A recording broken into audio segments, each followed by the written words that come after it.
Day one 2005 में जब ये इमेजेस बाज़ार का आइडिया आया था, ये जो वेबसाइट है, इस पे काम शुरू हुआ। 1 साल तक दिन रात इसके ऊपर काम चलता रहा। और 1 साल बाद में 2006 में जब इसको लॉन्च किया तो it was a complete disaster, it was a failure. मैं रोज़ की तरह वॉलीबॉल खेला अपने फ्रेंड्स के साथ में। उसके बाद में मेरा एक रूटीन था कि मैं और मेरा एक friend, one of my childhood friends, हम दोनों रात को वॉक करते थे 11 बजे। तो मैंने उससे पूछा, मैंने कहा यार एक बात बता, चक्कर क्या है? मैंने तुझे इतनी बार देखा है कि तेरी लाइफ के अंदर इतनी मेजर प्रॉब्लम्स आ जाती हैं, लेकिन अगले दिन तू फिर नॉर्मल हो जाता है। वो कहता है यार देख बिल्कुल साफ है, जिस दिन ऐसा कुछ होता है, जब मैं कुछ सोच रहा होता हूँ कि ऐसा होना चाहिए और वैसा नहीं होता, उस दिन तो मैं डिप्रेस हो जाता हूँ, लेकिन अगले दिन मैं नॉर्मल इसलिए हो जाता हूँ क्योंकि रोज़ रात को पिछले 4 साल से मैं गाना सुनता हूँ। तो मैंने कहा यार उससे क्या होता है? कहता है अभी बताता हूँ क्या होता है, लेकिन कहता है मैं तेरे को गाना नहीं बता सकता कौन सा है, तू बहुत हंसेगा यार, तू मजाक उड़ाएगा मेरा। मैं कहा नहीं बोलना कौन सा गाना है। कहता मुसू मुसू हासी देव में लई लई। इस गाने की खास बात यह है, इस मूवी की खास बात यह है कि इसमें जितनी भी स्टार कास्ट थी वो सारी नई थी। मतलब इसमें कोई भी पुराने एक्टर्स नहीं थे, सारे नए एक्टर्स और एक्ट्रेसेस थे। तो कहता है मैं जब भी इस गाने को सुनता हूँ तो मैं अपनी आंखें बंद कर लेता हूँ और अपने आगे ना एक सिचुएशन को इमेजिन करता हूँ कि हम एक मूवी थिएटर में बैठे हैं, मेरे फैमिली मेम्बर्स मेरे साथ में हैं, मेरे फ्रेंड्स मेरे साथ में हैं, तू है, मैं हूँ, हम सब लोग हैं, और उस बड़ी स्क्रीन पे मैं हूँ।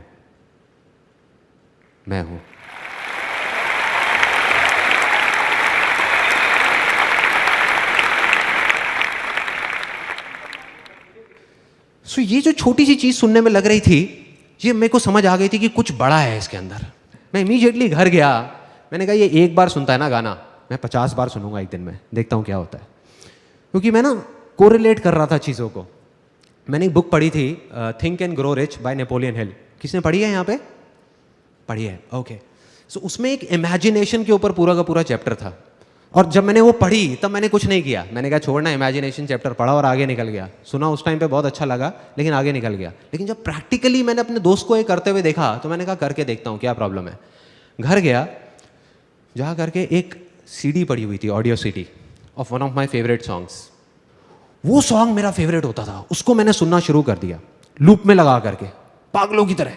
मतलब शुरू में मैं 1 बार सुना, 2 बार सुना, 3 बार सुना, धीरे धीरे फील आने लगी। धीरे धीरे मुझे लगा कि मेरे अंदर कुछ एनर्जी सी चल रही है, कुछ हो रहा है। और मैं सिर्फ एक ही चीज़ इमेजिन करता था उस सॉन्ग को सुन करके, उसको प्ले कर देता था लूप में बार बार, और सिर्फ ये इमेजिन करता था जो मेरा अल्टीमेट एम था। वो क्या था कि मेरी जो साइट है इमेजेस बाज़ार, वो सिर्फ इंडिया की नहीं, पूरे वर्ल्ड की सबसे फास्ट साइट बन चुकी है। उस साइट में प्रॉब्लम क्या थी कि वो बहुत ही स्लो थी। मतलब एक सिंपल सर्च क्वेरी भी 1 मिनट 2 मिनट लगा देती थी, और जब ज़्यादा ट्रैफिक आया था तो साइट डाउन हो जाती थी कई घंटे के लिए। जिस वजह से, क्योंकि साइट डाउन रहती थी तो कोई आता ही नहीं था, या साइट इतनी स्लो थी इसलिए कोई नहीं आता था। तो मैंने इमेजिन करना शुरू कर दिया कि ये फास्टेस्ट साइट बन चुकी है पूरे वर्ल्ड की, और सिर्फ वही इमेजिन करता रहता था आंख बंद करके। मुझे नहीं पता था ये कैसे होगा। करता रहा। तो तीसरे दिन रात को 11:30 बजे जब ये गाना चल रहा था तो उसमें मेरी एक फेवरेट लाइन होती थी। घर वाले सब सो चुके थे, मैं शीशे के सामने जाके खड़ा हुआ और ये लाइन गाने लग गया चीख करके। Do you want me to sing that? Yes और नो? यस और नो? ओके। तो अपने कान बंद कर सकते हो आप लोग अगर चाहो तो, बाद में मत बोलना कि वार्न नहीं किया था मेरे को। रोके तुझको आंधियां क्या जमीन और आसमां, पाएगा जो लक्ष्य है तेरा। लक्ष्य को हर हाल में पाना है।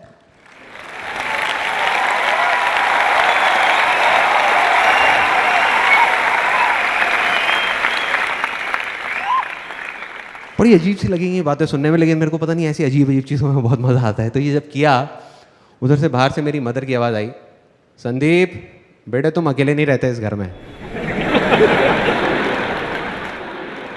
सुबह 6 बजे मेरी नींद खुली। मैंने ठान लिया, मैंने कहा अब जब तक ये साइट ठीक नहीं हो जाएगी, जब तक मुझे जवाब नहीं मिलेगा, मैं घर नहीं आऊँगा, मैं ऑफिस में बैठा रहूँगा। 8 दिन तक पागलों की तरह नेट पे बैठ करके ढूंढ रहा था, जवाब ढूंढ रहा था कि क्या होगा, कैसे होगा, क्या करूँगा, क्या नहीं। और ढूंढते ढूंढते ढूंढते ढूंढते धीरे धीरे अब मैंने प्रोग्रामिंग सीखना शुरू किया। I learn the basics of programming on my own. I learn how to read codes, I learn how to optimise search queries. आप लोग मेरे से ज़्यादा अच्छे तरीके से जानते होंगे इस बात को। डेटाबेस जो डिज़ाइन था हमारी, जो पूरा का पूरा जो पीछे का स्ट्रक्चर था, वो बिल्कुल बेकार था। तो मैंने जब वो सारा कुछ किया, डेटाबेस डिज़ाइन बनाया पेपर पे ही, अपना पेन पेपर ले करके, ये सब करने के बाद में क्या हुआ, वो जा करके मैं अपनी प्रोग्रामिंग टीम के साथ बैठा, उनको बोला कि ये हमको करना है। उसके बाद में उनको बताया कि इस चीज़ को ऐसे प्रोसीजर्स में कन्वर्ट करो, दिस वाज द प्रॉब्लम, ये प्रॉब्लम, वो प्रॉब्लम, बहुत चीज़ें हुई। 15 दिन बाद वो साइट लॉन्च हुई वापस से रीवैम्प करके, और अब की बार वो साइट नहीं रुकी, चल रही थी। तो वो जो चीज़ 2 मिनट लग रही थी, 1 मिनट लग रहा था, it came down to 1 second, 2 second, मतलब सारी प्रॉब्लम सॉल्व। और जैसे ये चीज़ हुई, उसके 1 महीने के अंदर अंदर, ज़्यादा टाइम नहीं लगा, ट्रैफिक आ गया साइट के ऊपर, लोग आने शुरू हो गए, सेल्स होनी शुरू हो गई, सब कुछ ठीक हो गया, सारी प्रॉब्लम जैसे कभी थी ही नहीं ऐसा लगने लग गया।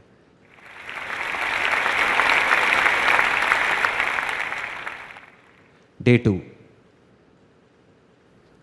हम फैमिली के साथ सब लोग बैठे हुए थे एक रेस्टोरेंट में।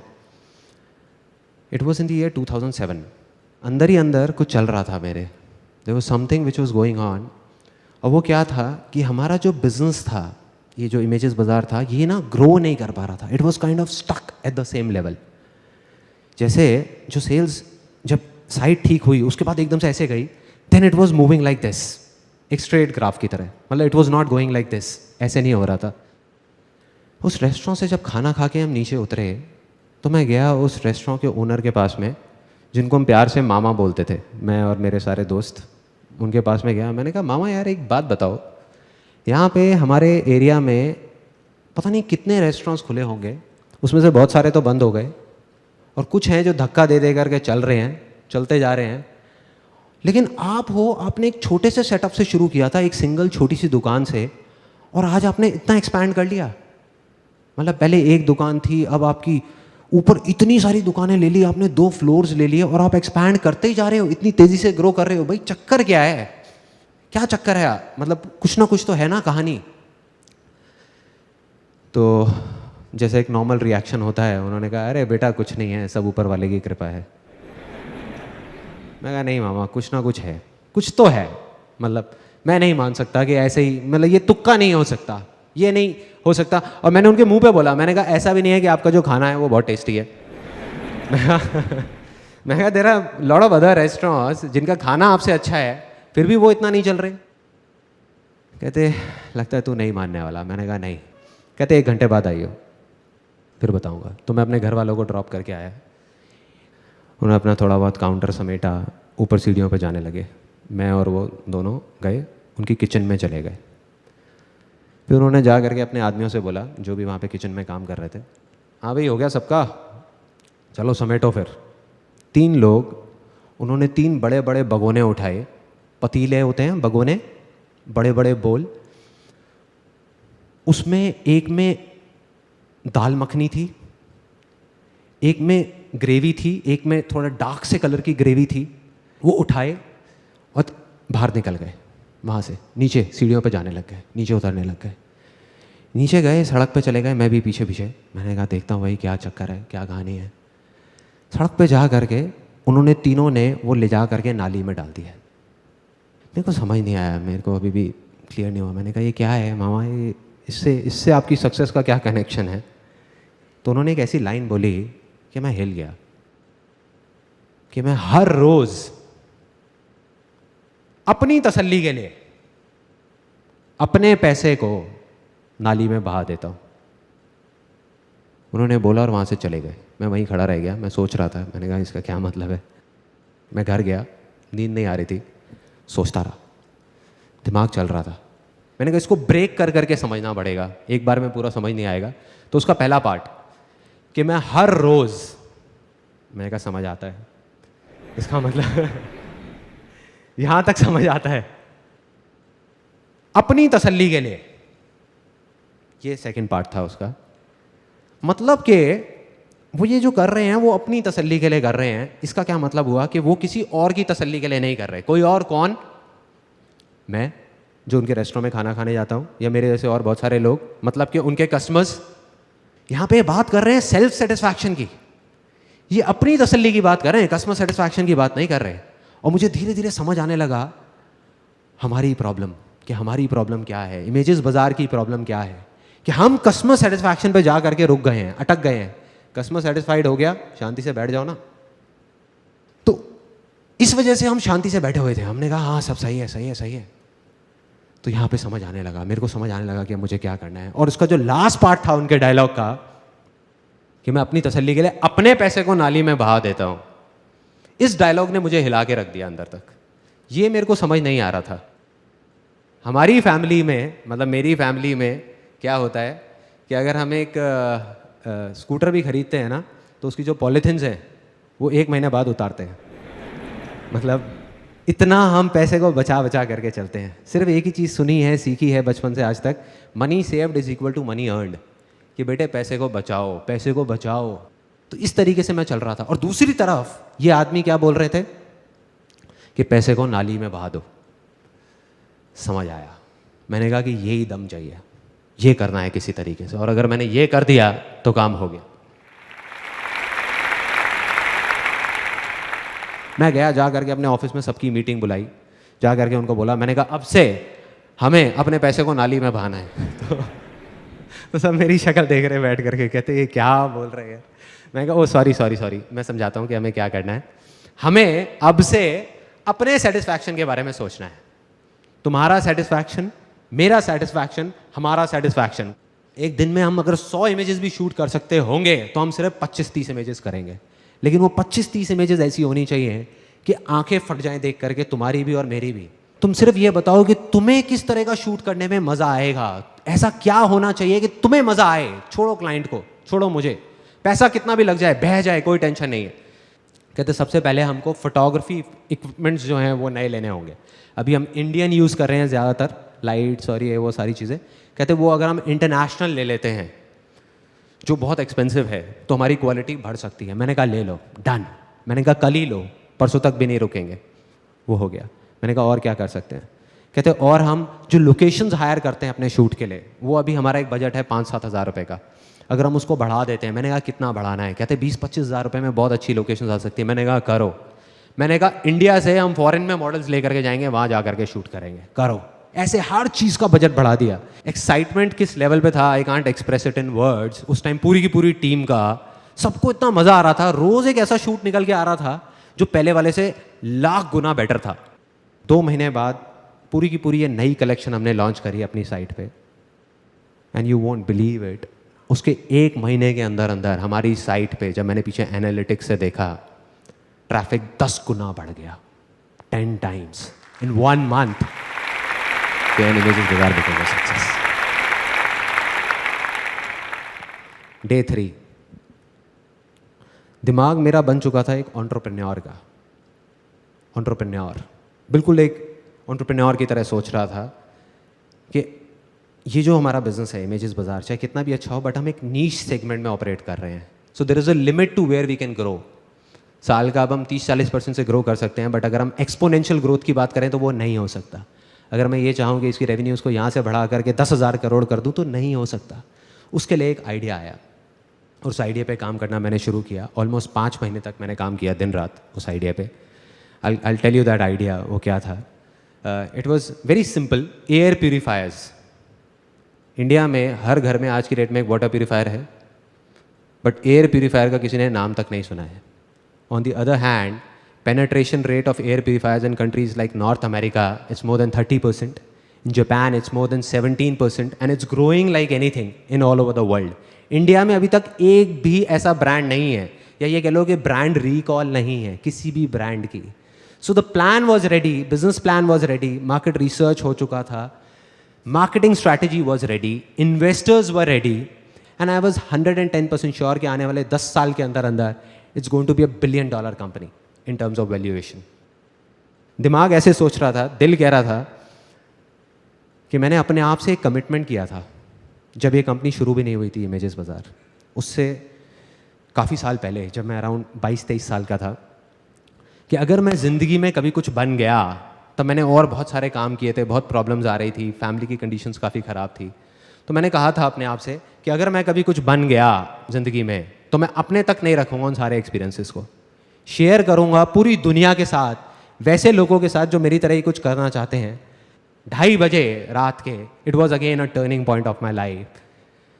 वो बिज़नेस प्लान को मैंने फाड़ा, मार्केटिंग स्ट्रैटेजीज़ की पूरी फाइल बनी हुई थी उसको फाड़ा, जो इन्वेस्टर्स के सारे डॉक्यूमेंट्स थे सबको फाड़ा, ले जा करके डस्टबिन में डाला, अपना हैंडी कैम ऑन किया, मतलब मैंने अपने दिल की सुनी, दिमाग की नहीं। उस टाइम पे हैंडी कैम ऑन किया और जो मन में चल रहा था वो रिकॉर्ड कर दिया कि अब मैं ये करने वाला हूँ, वो करने वाला हूँ, मैं ये करूँगा, वो करूँगा। अगले दिन उसको एडिट करके यूट्यूब पे डाल दिया उस वीडियो को, और ऐड निकाल दी न्यूज़पेपर में, free life changing seminar by Sandeep Maheshwari.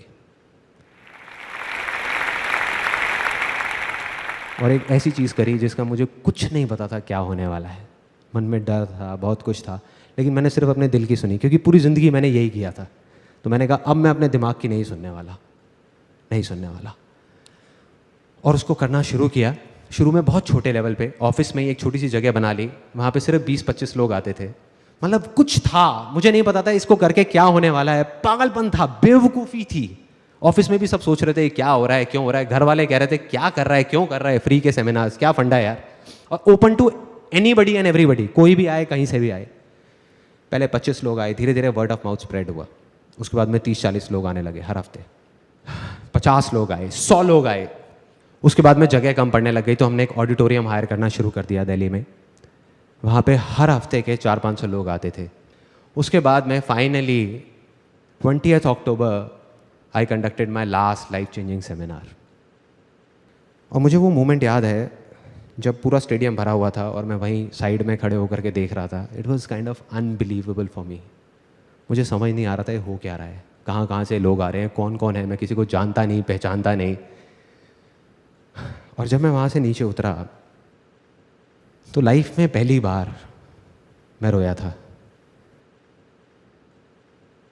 मेरे साथ में और हज़ारों लोग उस स्टेडियम में बैठे थे। कुछ ऐसा हुआ था उस दिन जो मैं अभी एक्सप्रेस नहीं कर सकता, मैं एक्सप्लेन नहीं कर सकता क्या था वो वर्ड्स में। लेकिन फिर भी अगर मैं कोशिश करूं एक्सप्रेस करने की, वो कुछ ऐसी है फीलिंग कि अगर अभी आप मुझे ऑप्शन दो कि या तो ये 10 प्राइवेट जेट हैं, ये मैं रख सकता हूं, या ये जो मेरी फीलिंग है, जो मैं अभी फील कर रहा हूं, या जो मैंने तब फील किया, ये सब करके जो मैं कर रहा हूं, इन दोनों में से किसी एक चीज को मैं रख सकता हूं और दूसरे को मुझे बस हटाना होगा, तो मैं एक सेकंड भी नहीं लगाऊंगा, आग लगा दूंगा 10 के 10 प्राइवेट जेट्स में। ये है मेरे लिए सक्सेस आज के टाइम में। क्योंकि ना मुझे अब जाकर के असली सक्सेस जो है उसका मतलब समझ आ गया है। वो ये नहीं है कि हम कुछ चीजें इकट्ठी करने के लिए, जैसे प्रॉपर्टी, कार, बैंक बैलेंस, कुछ चीज़ें इकट्ठी करने के लिए ज़िंदगी भर बस भागते रहें, और जो चीज़ें हमारे पास नहीं हैं उसको सोच सोच करके हम बस रोते रहें। ये नहीं है सक्सेस, ये सिर्फ एक ढोंग है, दिखावा है और कुछ नहीं है। असली सक्सेस है जो मैंने फील करी है, जब आप कुछ ऐसा कर जाओ कि अपनी हर चीज़ गंवाने के बाद भी हर चीज़ आप हंसते हंसते मर सको, वो है असली success. That is success for me.